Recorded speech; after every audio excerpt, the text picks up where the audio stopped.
Em 1022, foi criado o primeiro tribunal público contra heresias em Oria, na França. A Inquisição é um grupo de instituições dentro do sistema jurídico da Igreja Católica Romana, cujo objetivo principal era combater as heresias, ou seja, qualquer ideias ou formas de pensar que vai contra os dogmas da Igreja Católica, em particular em relação aos cátaros e valdenses, dois grupos religiosos que eram desligados da Igreja Católica, mesmo crendo em Cristo, foram duramente combatidos entre 1022 e 1080.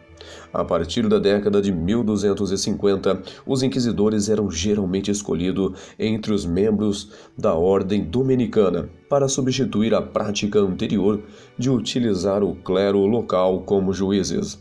O termo Inquisição medieval cobre os tribunais ao longo de todo o século XIV. Quando os inquisidores chegavam ao vilarejo e depois de se instalarem devidamente, começava a receber as denúncias, que não eram poucas. Depois, os acusados eram chamados para o depoimento.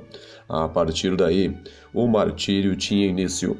Vale lembrar que, nesta época, o denunciado era culpado e teria de provar o contrário. Geralmente, essa pessoa era despida e passava com toda certeza os piores momentos de sua vida. Havia várias formas de tortura. O berço de Judas. O potro era uma das torturas mais conhecidas pelos porões da Santa Inquisição. Nesse método, o réu era deitado em uma cama feita com ripas e tinha seus membros amarrados com cordas. Usando uma haste de metal ou madeira, a corda amarrada era enrolada até ferir o acusado. Por conta dos vergões e cicatrizes deixadas por esse tipo de tortura, os inquisidores realizavam-na algumas semanas antes da conclusão final do processo. No pêndulo, o acusado tinha as canelas e pulsos amarrados a cordas, integradas a um sistema de roldanas.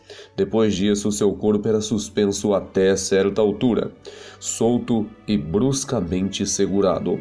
O impacto causado por esse movimento poderia destroncar a vítima e, em alguns casos, deixá-la aleijada. Em uma modalidade semelhante chamada polé, o inquirido era igualmente amarrado e tinha as extremidades de seu corpo violentamente esticadas. Em uma última modalidade da série, podemos destacar a utilização da chamada tortura d'água. Neste aparelho de tortura, o acusado era amarrado de barriga para cima em uma mesa estreita ou cavalete, sem poder esboçar a mínima reação. Os inquisidores introduziam um funil na boca do torturado e despejavam vários litros de água goela abaixo. Algumas vezes um pano encharcado era introduzido na garganta, causando a falta de ar. Se o acusado fosse considerado culpado, a pena final era a fogueira, que ocorria em uma praça pública, à frente de todos os cidadãos, uma forma de inibir novas práticas de heresia. Os bens que o condenado tinha passavam para as mãos do clero, uma prática que tornou a igreja ainda mais rica do que já era. Não se sabe ao certo o número exato das vítimas fatais da Inquisição. Alguns historiadores têm algumas estimativas aproximadas. Garcia Carcel estima que o número total de pessoas julgadas por tribunais na Espanha foi mais ou menos cerca de 150 mil, dos quais cerca de 1.000 foram assassinadas. Gustave Exner e Jaime Contreras estudaram os registros da Inquisição espanhola e portuguesa, que lista 44.674 casos, dos quais 826 resultaram em execuções. Os tribunais eclesiásticos também atuaram em Minas Gerais, no Brasil, entre 1700 e 1820, onde aconteceram 989 denúncias das comarcas do Rio das Mortes, do Rio das Velhas, do Cerro do Frio e Vila Rica. E existem também algumas vítimas que são personagens famosos da história, começando pelo professor Caetano Ripoll. Acusado de não acreditar nos dogmas católicos, foi condenado à morte por heresia, executado em Valença pela forca. Foi a última vítima da Inquisição espanhola. Ripoll tinha lutado contra os franceses na Guerra da Independência. Foi capturado e levado para a França, onde sua relação com um grupo de franceses quakers que o acolheu resultou na sua conversão ao deísmo, que é uma prática comum dessa época das pessoas mais ilustradas. Acreditavam em Deus, mas não seguiam uma religião.